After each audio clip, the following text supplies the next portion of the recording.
सुनील लाठी trading academy से स्वागत करता हूं आप सबका आज के इस वीकली मार्केट रैपअप वीडियो में।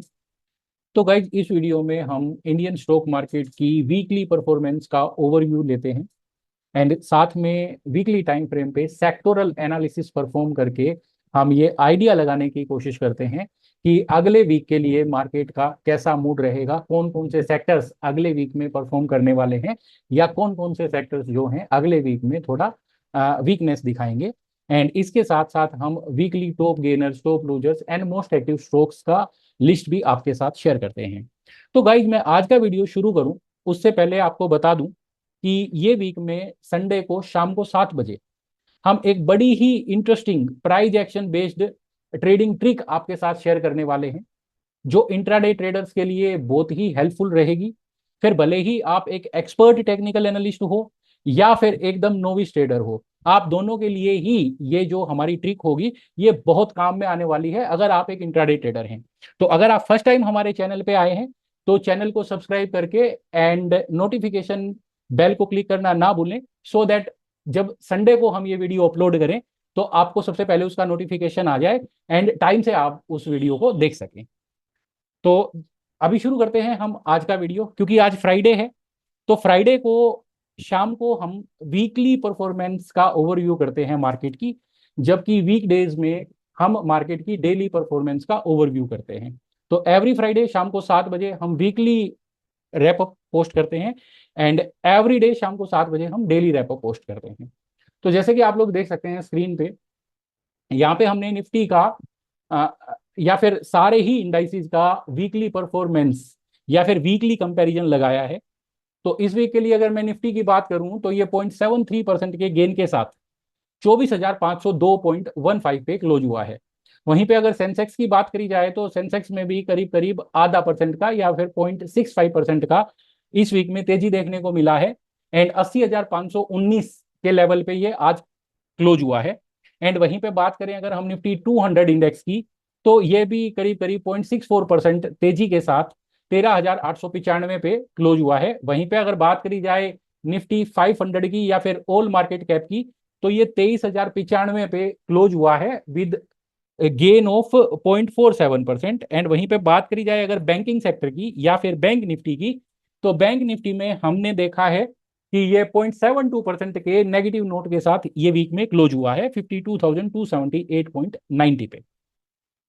तो गाइस, जैसे कि पिछले वीक के रैपअप्स में भी हमने डिस्कस किया था कि बैंकिंग सेक्टर में हमें थोड़ा सा नरमाई लग रही है, उसी के रिजल्ट में ये हुआ कि इस पूरे वीक में भी जो बैंकिंग सेक्टर है उसमें थोड़ा मंदी देखने को मिला है। तो ये बात हो गई मार्केट के जनरल ओवरव्यू की।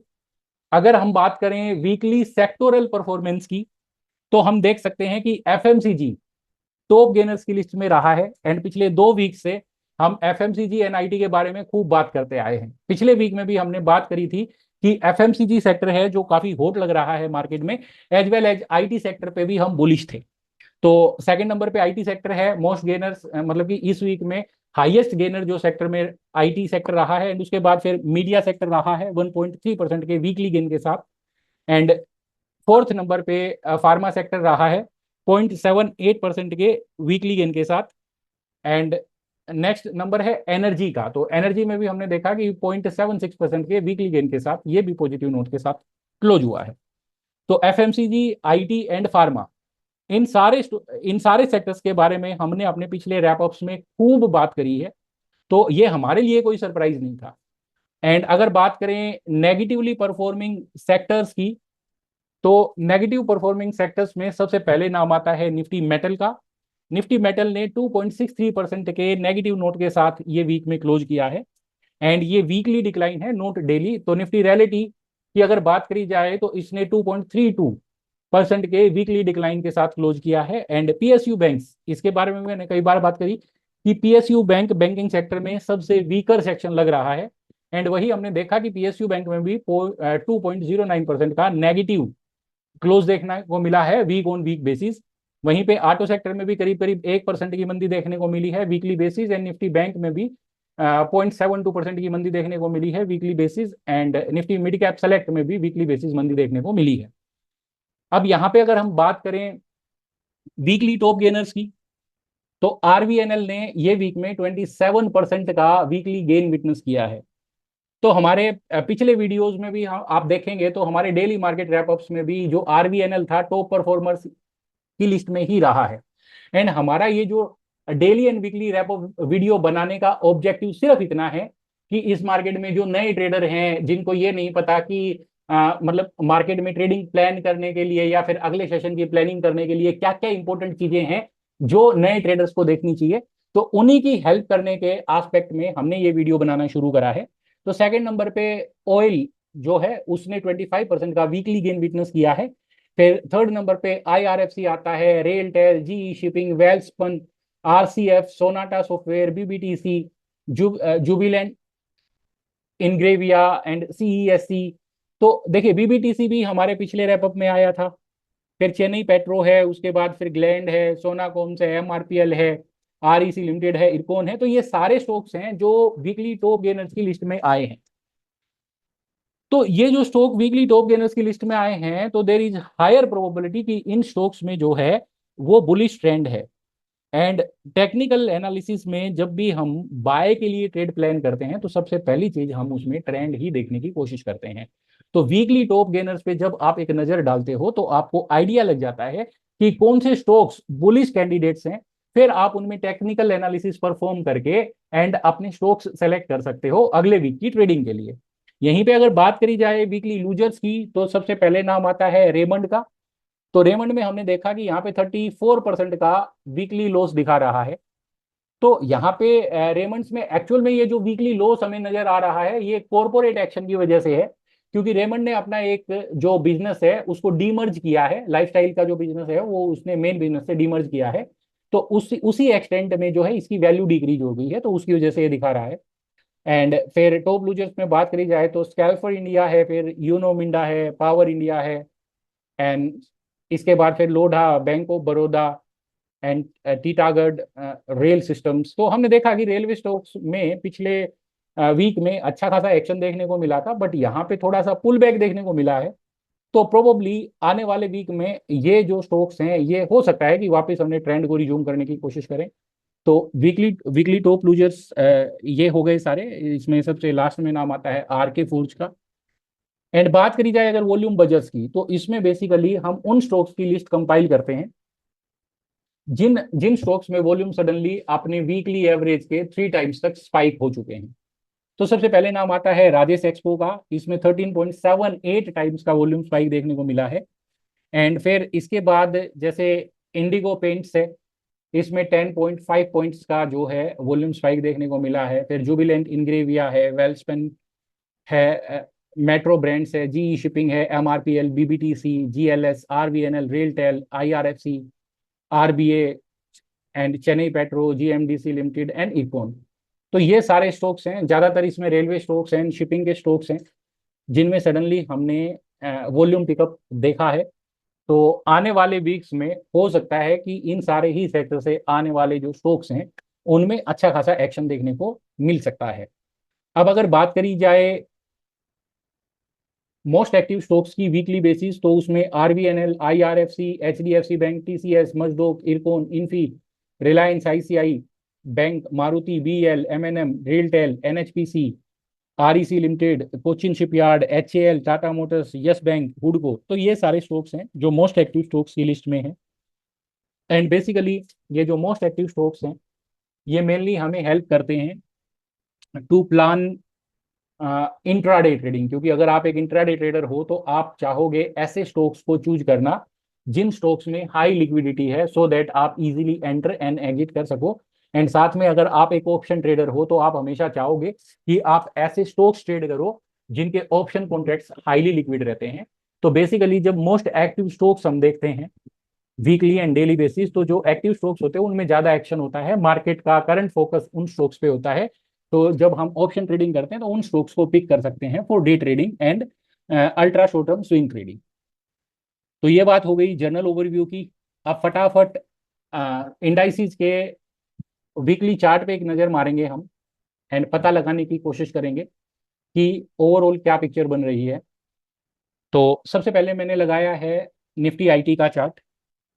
तो निफ्टी आईटी में हम देख सकते हैं कि पिछले 4 वीक्स से ये लगातार पॉजिटिव क्लोज प्रोड्यूस करते आया है। एंड अभी जो करंट वीक का इसने जो क्लोज प्रोड्यूस किया है वो अपने एक करीब करीब मतलब एक काफी ओल्ड रेजिस्टेंस को इसने ब्रेक किया है। 2022 में हमने देखा था कि ये जो इंडेक्स है 38,800 के लेवल पे था, एंड उसके बाद अभी वापस ये 39,000 के ऊपर क्लोज हुआ है। तो ये एक बुलिश ब्रेकआउट दिखाता है यहाँ पे। एंड आने वाले दिनों के लिए हमें ये भी सजेस्ट करता है कि आईटी सेक्टर जो है आने वाले दिनों में प्रोमिसिंग रहेगा। तो आईटी सेक्टर हॉट केक हो सकता है आने वाले दिनों के लिए।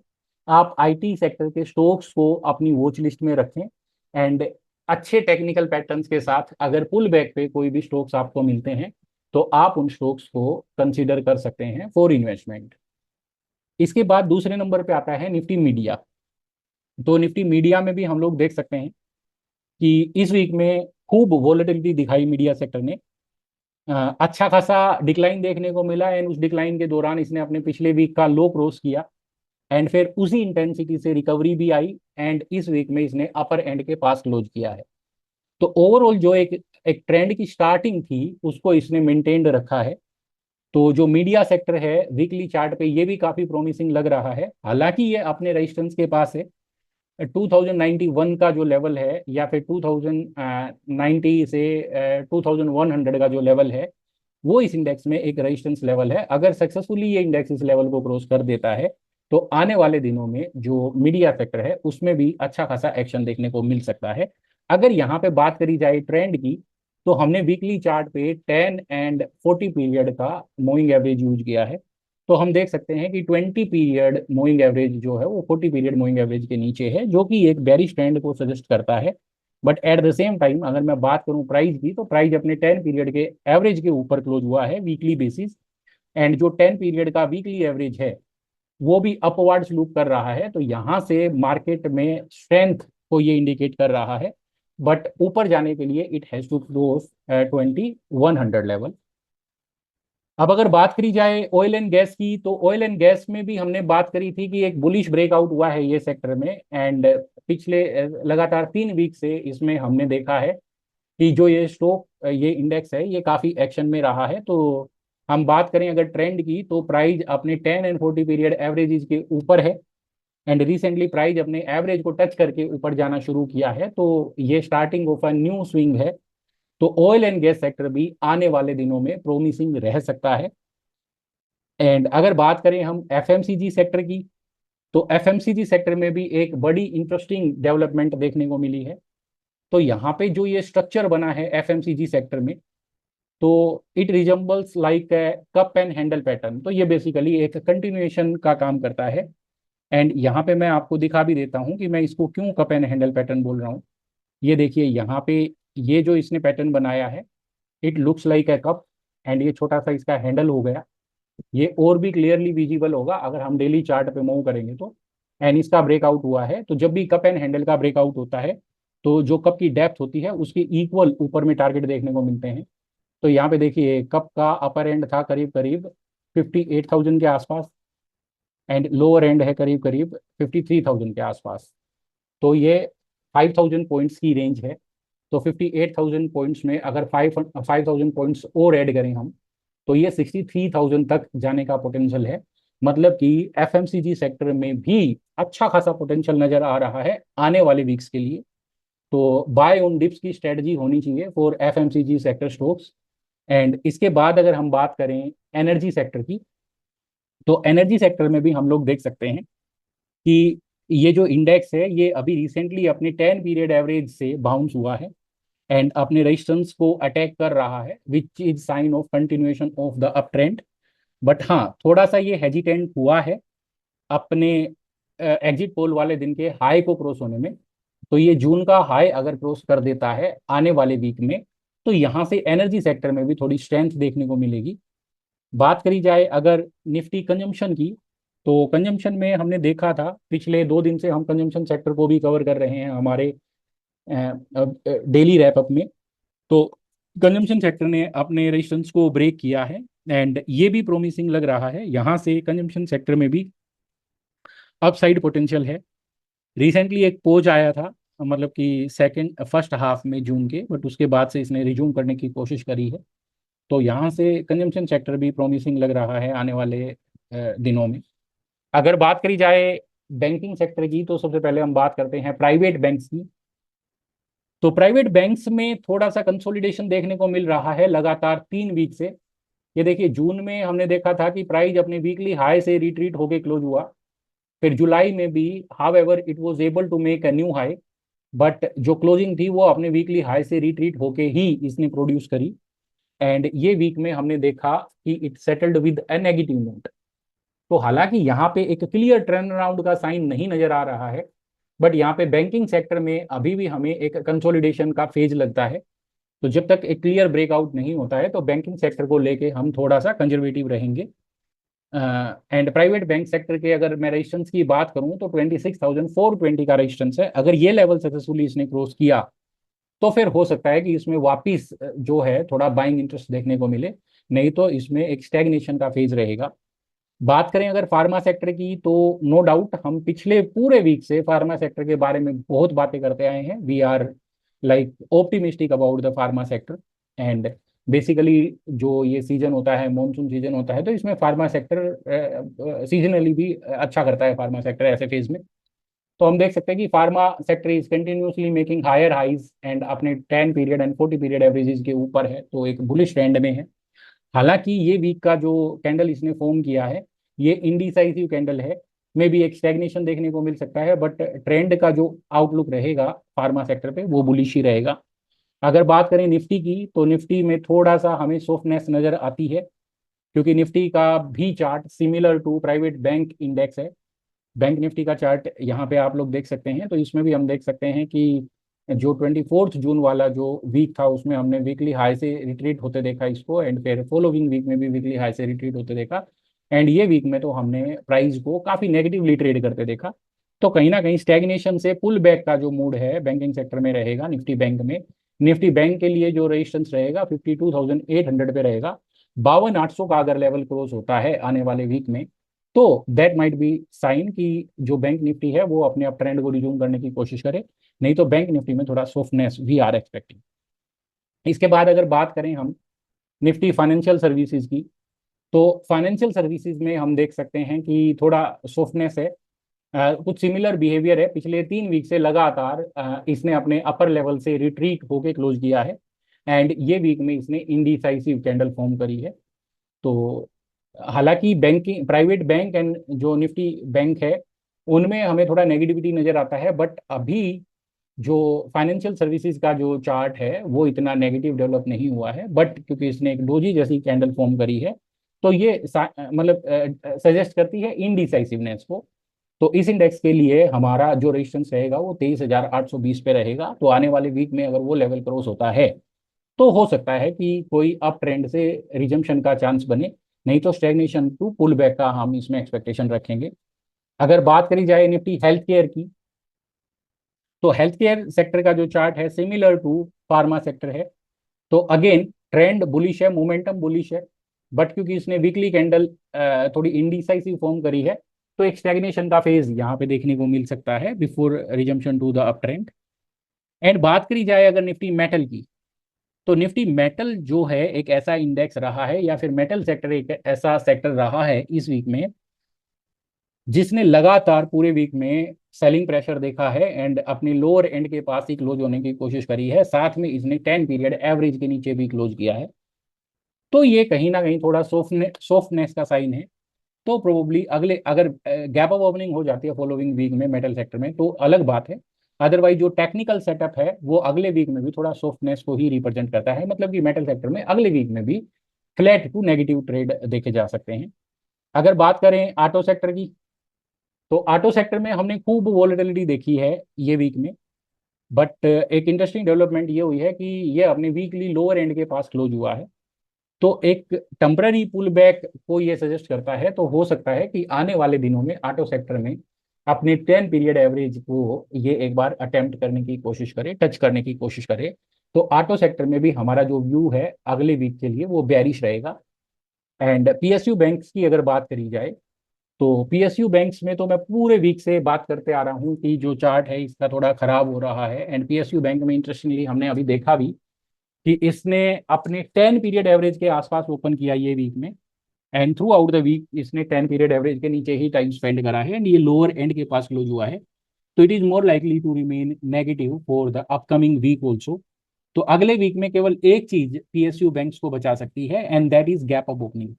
तो अगले वीक में अगर ये जो इंडेक्स है पीएसयू बैंक्स का अगर ये गैप अप ओपन होता है तो मे बी इसमें थोड़ा बाइंग इंटरेस्ट आए, नहीं तो इसमें थोड़ा सा नरमाई देखने को मिलेगी अगले वीक में।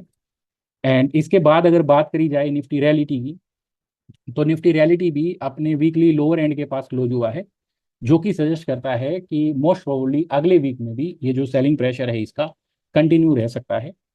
तो that's it for today's sectoral analysis. तो हम देख सकते हैं हमने ऑलमोस्ट सारे ही सेक्टर्स का वीकली एनालिसिस परफॉर्म किया है।